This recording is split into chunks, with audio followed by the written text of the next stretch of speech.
축복합니다. 사랑합니다. 축복합니다. 사랑합니다. 사랑합니다. 네, 반갑습니다. 한 주간 잘 지내셨죠? 네, 그렇습니다. 오늘도 우리는 주님을 예배합니다. 예배하는 시간 우리 심령에 하늘로부터 내린 놀라우신 소망과 기쁨이 넘치시기를 축복합니다. 마침내 10번째 계명까지 왔습니다. 어떠셨어요? 10번째까지 오는 동안 너무 힘드셨어요? 부담스러우셨어요? 아니에요?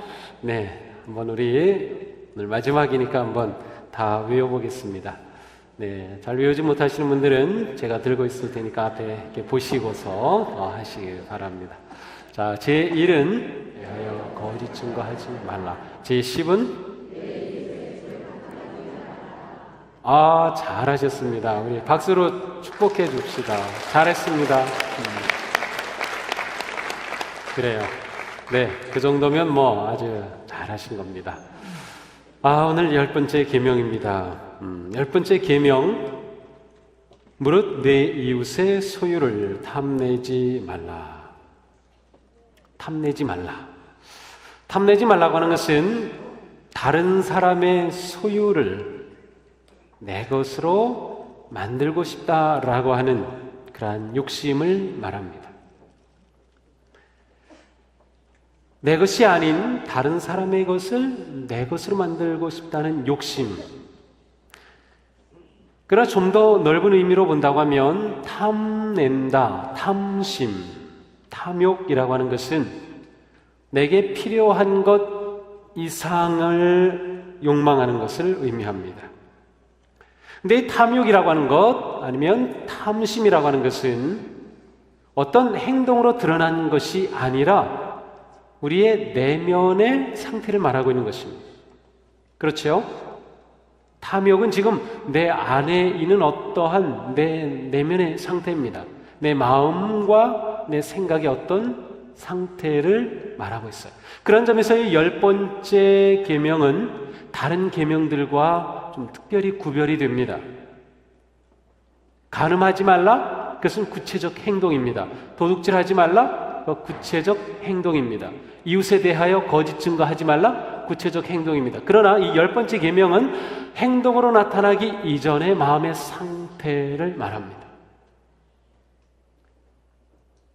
어떻게 보면 이 10번째 계명은 지금까지 계명의 결론처럼 보이기도 합니다. 왜냐하면 1계명부터 9계명까지의 모든 계명은 이 10번째 계명인 마음의 문제로부터 나온 결과들이기 때문에 그래요.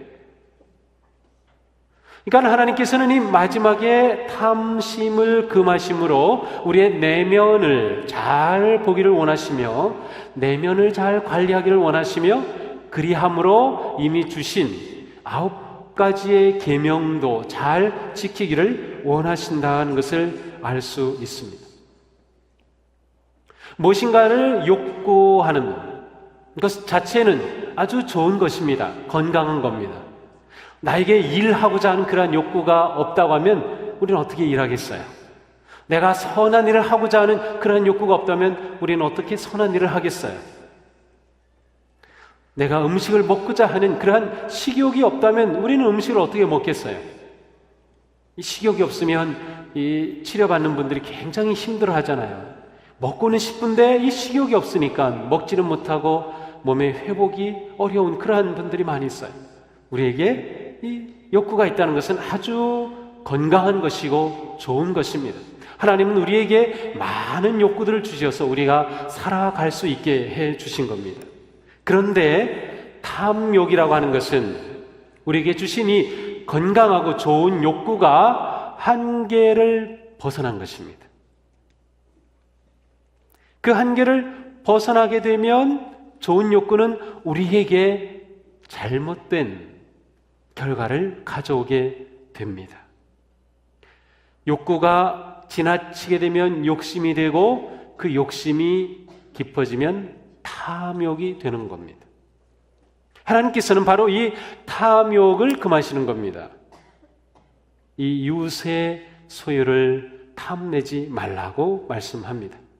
그러므로 이 10번째 계명은 우리 모두의 삶에서 또 우리 모두의 생활 속에서 부딪히게 되는 아주 보편적인 일반적인 모든 것들을 포괄하고 있는 그러한 문제인 것을 알 수 있습니다. 예레미야 선지자는 사람의 마음의 상태를 이렇게 말씀합니다. 만물보다 거짓되고 심히 부패한 것은 마음이라 누가 능히 이를 알리요. 사람의 마음이 부패했다는 것입니다. 그래서 그 부패한 마음으로부터 죄가 나온다고 하는 것입니다. 야고보 사도도 말씀합니다. 욕심이 잉태하면 죄를 낳고 죄가 자라면 죽음을 낳습니다. 여기서 말하는 욕심은 탐욕입니다. 탐욕이 죄를 낳는다. 탐욕은 죄의 뿌리입니다. 그러므로 10번째 계명은 우리 안에 죄의 뿌리를 두지 말라라고 해석할 수도 있는 것입니다. 탐심은 내 것이 아닌 다른 사람의 것을 내 것으로 만들려고 하는 그러한 욕심입니다. 이웃의 집을 탐내지 말라라고 하는 것은 단지 집 건물을 의미하는 것이 아니라 건물도 물론 의미할 수 있지만 그 집안을 말하는 것입니다. 그래서 이웃의 아내나 남종이나 여종이나 그 집안에 있는 소나 낙이나 어떠한 물건까지도 탐내지 말라고 말씀합니다.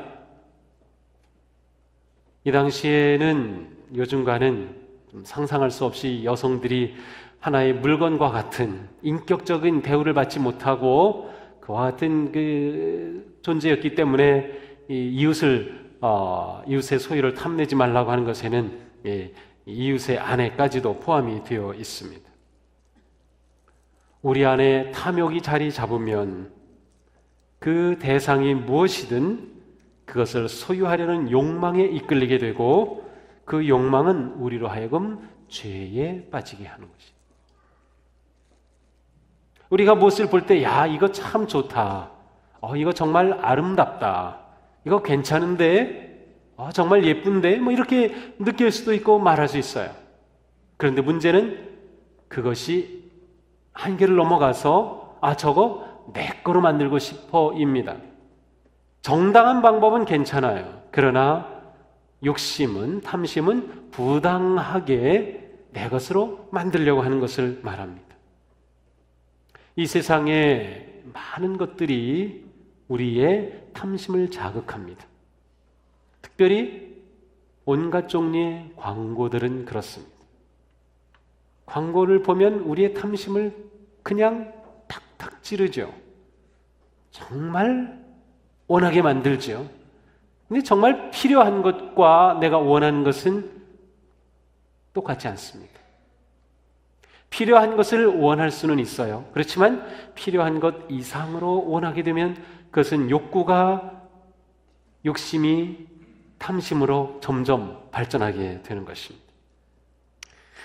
탐욕은 우리로 하여금 잘못된 결과를 만들어냅니다. 탐욕이 문제인 것은 우리가 탐욕을 갖게 되는 순간 하나님께서 우리에게 기대하시는 모든 관계는 어그러지기 시작합니다. 하나님은 우리를 사랑하셔서 예수 그리스도 안에서 자녀 삼아주시고 거룩하신 하나님은 너희도 거룩하라고 하시며 우리를 사랑해 주신 것처럼 우리도 그렇게 사랑하며 살도록 하셨어요. 그래서 서로 사랑이라고 하는 것은 우리가 하나님의 자녀로서 살아가는 그러한 모든 인간관계의 기본입니다. 그런데 탐욕이 들어오면 이 사랑의 관계는 어그러집니다.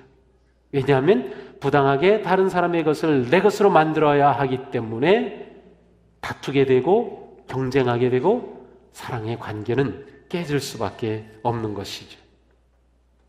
탐욕이 있는 그 삶에는 진실한 관계는 불가능합니다. 탐욕이 우리의 마음 가운데 작동하기 시작하면 우리는 다른 사람과 바른 관계를 맺을 수가 없습니다. 다른 사람의 아내를 탐낸다, 그것은 7번째 계명을 어기게 되죠. 다른 사람의 재물을 탐내다가 죽이기까지 합니다. 재물을 탐내다가 부모 공경을 안 하기도 합니다. 재물을 탐내는 사람은 자연히 8번째 계명인 도둑질하는 데까지도 나아가죠. 그러니까 이 탐심은 이미 5, 6, 7, 8, 9 계명을 그대로 어기게 하는 그러한 결과를 가져옵니다. 근데 문제는 이것은 하나님에 대해서도 나타납니다. 자, 우리는 하나님의 은혜로 살아갑니다. 하나님의 돌보심 가운데 살아갑니다. 그러나 탐욕이 우리 가운데 들어오면 하나님은 왜 나에게 저것을 안 주시지? 나는 하나님을 신뢰할 수 없어. 내가 내 것으로 만들어야지. 하나님에 대한 믿음이 사라집니다. 하나님께서 내게 주신 것에 대한 감사도 사라집니다. 감사가 사라지면 기쁨도 사라집니다. 하나님께서 내게 주신 언약의 말씀과 나를 향해 가지고 계신 그 뜻에 대한 기대와 소망도 사라집니다. 하나님에 대한 믿음도 사라지고, 기대도 사라지고, 소망도 사라지고, 신뢰도 사라지고, 감사도 사라지고, 기쁨도 사라지는 이 모든 것은 바로 탐욕으로부터 나오는 것이니, 탐욕을 가진 삶은 진정한 삶일 수가 없는 거예요. 탐욕이 이끌어가는 인생 너무나도 많습니다. 내 삶은 무엇이 이끌어가고 있나요? 내 삶은 하나님의 사랑이 이끌어가나요? 하나님이 나에게 주신 사명이 이끌어가나요? 하나님께서 내게 주신 말씀에 대한 순종이 이끌어가나요? 아니면 내 속에 작동하는 탐욕이 내 인생을 이끌어가나요? 우리가 탐할 것은 너무나도 많습니다. 높은 지위를 탐할 수도 있고, 권력을 탐할 수도 있고, 재물을 탐할 수도 있고, 우리는 탐할 수 있는 것들이 가득한 세상에서 살아갑니다. 사도 바울은 말씀합니다. 땅에 속한 지체의 일들, 곧 음행, 더러움, 정욕, 악한 욕망과 탐욕을 죽이십시오. 탐욕은 우상 숭배입니다 라고 말씀했어요.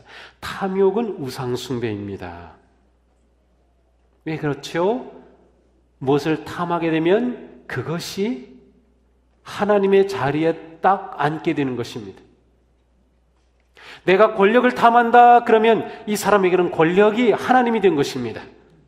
그래서 하나님을 의지하고 신뢰하지 않으며 하나님의 뜻을 묻지 않으며 오직 권력을 따라갑니다. 권력이 내 인생의 주인이 되어버렸죠. 우상 숭배에 빠지죠. 그러면 우리가 어떻게 탐욕을 이겨낼 수 있을까요? 자, 우리는 내가 누구인지를 먼저 알아야 합니다. 나는 하나님께서 예수 그리스도를 통하여 구속하여 주신 하나님의 사랑하시는 자녀이다. 나에게는 부활하신 그리스도가 살아계시다.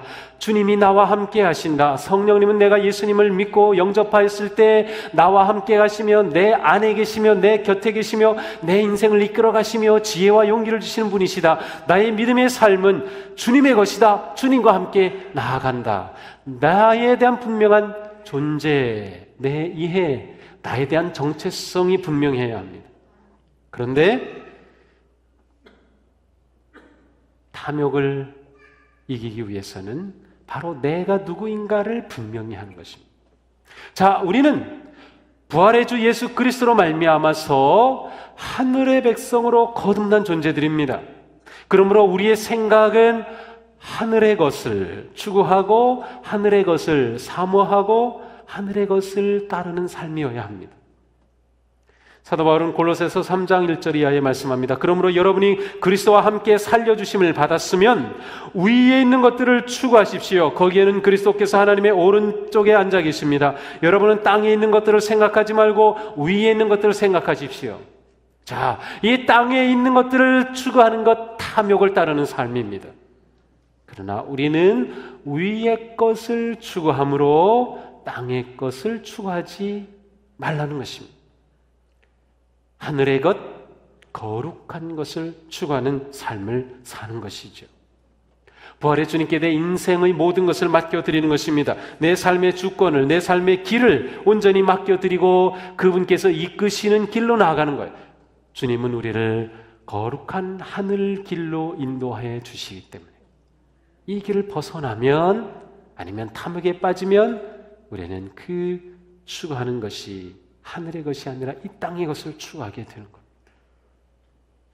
우리는 계속해서 하늘의 것 추구하는 그러한 마음을 다잡아야 하는 거죠. 우리가 매 주일 주님 앞에 예배할 때 거룩하신 하나님 앞에서 나를 보며 하나님의 그 온전하심 앞에, 하나님의 말씀 앞에 다시금 나는 하늘의 것, 위의 것을 추구하는 존재야 라고 하는 것을 다시금 확실하게 마음을 정하는 것. 그리고 또 한 주간 위의 것을 추구하는 삶을 사는 거죠. 또한 우리는 이미 우리에게 주신 것을 감사하며 만족할 줄 아는 삶의 자세가 필요합니다. 자족하는 마음이죠. 사도 바울은 이렇게 고백합니다. 나는 어떤 처지에서도 스스로 만족하는, 자족하는 법을 배웠습니다. 나는 비천하게 살 줄도 풍족하게 살 줄도 압니다. 배부르거나 굶주리거나 풍족하거나 궁핍하거나 그 어떤 경우에도 적응할 수 있는 비결을 배웠습니다. 자족하는 마음, 이것이 탐욕으로부터 벗어나게, 아니면 탐욕에 빠지지 않게 해줍니다. 아니, 내가 만족한데 탐욕에 빠지겠어요? 탐욕은 항상 부족함의 태도를 가지고 사는 겁니다. 내게 있는 것을 만족해야 할 줄 모르는 것입니다. 물론 우리는 현재 있는 것보다 더 나은 것을 추구합니다. 그것은 좋은 것입니다. 내가 지금 있는 것보다 더 좋은, 또 돈도 열심히 벌어서 더 많이, 내가 더 많은 지혜도 얻고 지식도 얻고 세상에서 더 많은 영향력을 행할 수 있는 그런 것을 구할 수 있어요. 그러나 그것도 지금 내게 주신 만족함, 내게 주신 것에 대한 감사함으로부터 나오는 것이에요. 그렇지 않으면 진정한 삶의 기쁨을 잃어버려요. 항상 부족함의 정신으로 사는 사람은 어떠한 자리에 있어도 부족합니다. 탐욕의 문제는 만족함에 이를 줄 모른다는 것입니다. 내가 이것 가지면 좋을 거야. 네, 좋겠죠. 그걸 가졌어요. 만족하고 가만히 있나요? 아니죠. 더 좋은 것이 또 보이거든요. 그것을 가지면 또 더 좋은 게 보이거든요. 문제는 나는 어떤 상황에서도 만족할 줄을 몰라요. 만족할 줄 모른다는 것은 삶에 기쁨이 없는 겁니다. 행복이 없는 겁니다. 그러나 만족함의 영성을 가지게 되면 하나님이 내게 주신 것에 대해 감사하게 되고, 감사하는 마음을 가지게 될 때 내 인생은 존귀해지며 나는 얼마나 복된 존재인가를 알게 돼요. 하나님은 우리 모두가 다 행복할 존재로 지으셨어요. 돈이 좀 없다고 해서 우리가 불행한 존재가 될 수는 없어요. 내가 사는 집이 좀 작은 평수라고 해서 그것이 나를 불행하게 만들 수는 없는 거예요. 우리 하나님은 그러신 분이 아니에요. 하나님은 누구나 다 만족하고 복된 존재로 살도록 부르셨어요. 좀 더 있으면 더 편할 수는 있겠지만 그것이 내 인생의 행복을 빼앗아가게 해서는 안 되죠. 탐욕이 나를 다스리게 해서는 내 인생은 항상 부족하기만 하고 비참하기만 해지는 것이죠. 그러므로 우리가 예수 그리스도를 따르는 삶이라고 하는 것은 모든 것에 감사하며 자족할 줄 아는 삶을 사는 것입니다. 하나님은 말씀하십니다. 너는 마음을 다하여 여호와를 신뢰하고 내 명철을 의지하지 말라. 너는 범사에 그를 인정하라. 그리하면 내 길을 지도하시리라. 우리가 하나님을 내 삶에서 주인으로 인정하며 하나님이 베풀으시는 그 은혜를 신뢰하며 하나님을 바라보며 나아갈 때 하나님은 우리를 진정한 복의 길로 지도하시고 인도해 주신다는 거예요. 우리는 그 하나님을 꼭 잡고 걷는 것입니다. 탐욕이 들어오지 못하게, 탐욕이 들어오지 못하게. 그러므로 우리의 진정한 만족과 행복은 탐욕함을 통해서는 결코 맛볼 수 없는 것이죠. 디모데전서 6장 10절에 말씀하죠. 돈을 사랑하는 것이 모든 악의 뿌리입니다. 돈을 줬다가 믿음에서 떠나 헤매기도 하고 많은 고통을 겪기도 한 사람이 더러 있습니다. 돈 자체는 나쁜 것도 좋은 것도 아닙니다. 우리에게 필요한 것입니다. 그러나 돈에 탐욕이 붙으면 그것이 문제입니다. 우리는 열심히 일하고 또 열심히 저축하고 또 열심히 다른 사람을 도와주면서 살아갈 때 행복할 수 있어요. 그러나 탐욕에 빠지면 내게 있는 것의 가치를 모르게 되죠. 은을 사랑하는 자는 은으로 만족하지 못하고 풍요를 사랑하는 자는 소득으로 만족하지 아니하나니 이것도 헛되도다. 탐욕은 우리를 헛된 인생으로 이끌어 갑니다. 예수님은 말씀하십니다. 너희는 조심하여 온갖 탐욕을 멀리하여라. 재산이 차고 넘치더라도 사람의 생명은 거기에 달려있지 않다. 우리가 믿음으로 사는 이 길은 자족할 줄 아는 삶을 걷는 것입니다.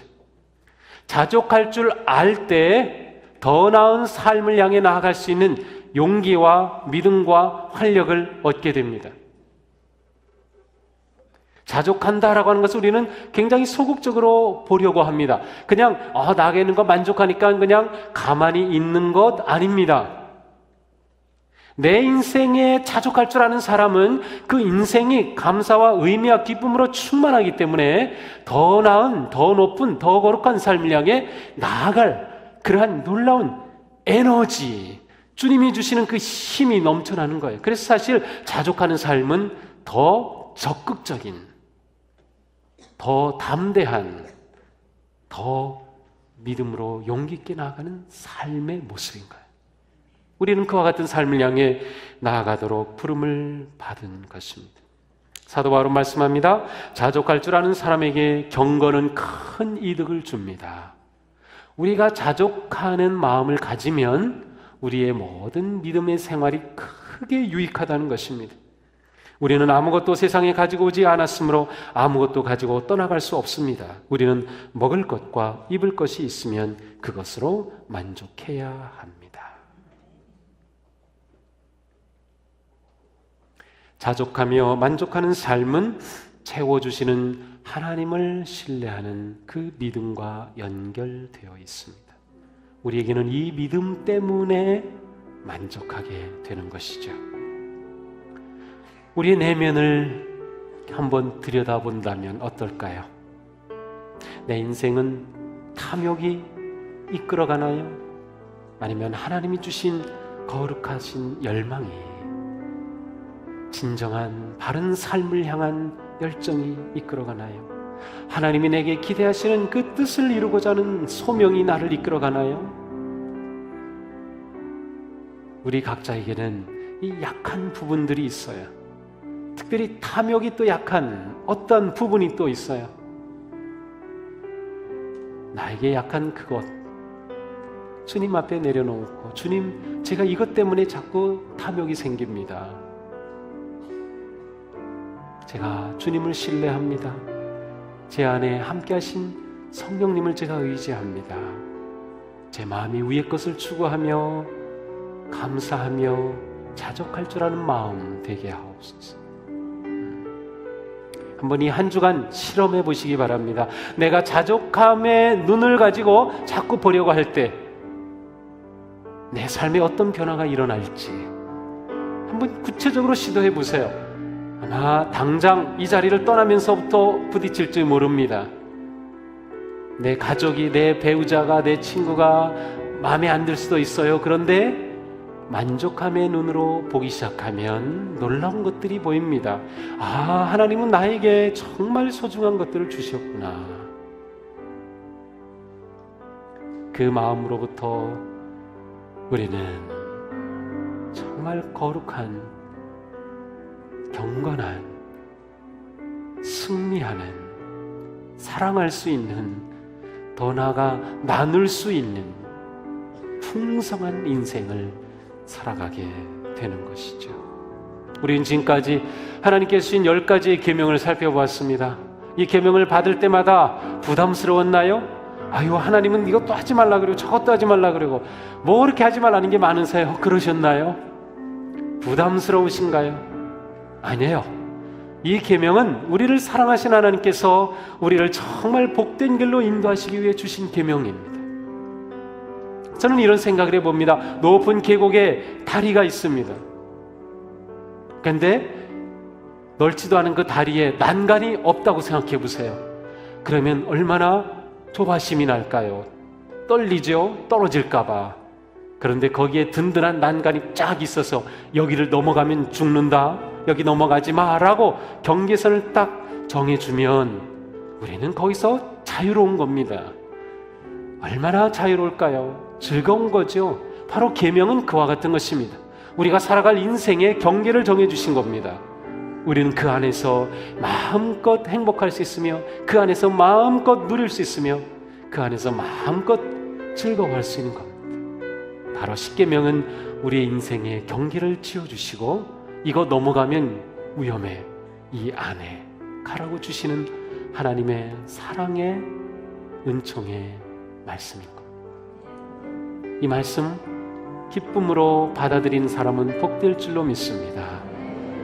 하나님의 계명은 언약입니다. 약속입니다. 우리에게 주시려는 놀라운 그 약속을 성취하는 복된 인생 되기를 주님의 이름으로 축복합니다. 기도하겠습니다.